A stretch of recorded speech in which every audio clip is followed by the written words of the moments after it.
In front of me is HONOR Magic8 Lite, and today I would like to show you how you can clone apps.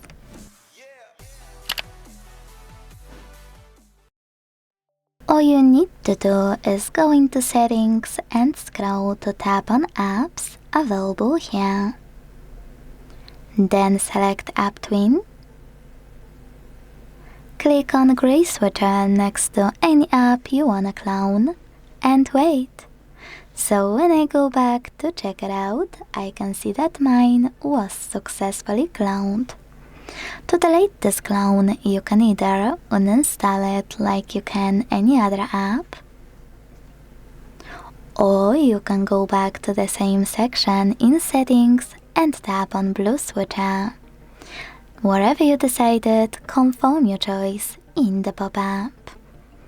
Thanks so much for watching. If you enjoyed this video, leave a like, comment and subscribe. Bye!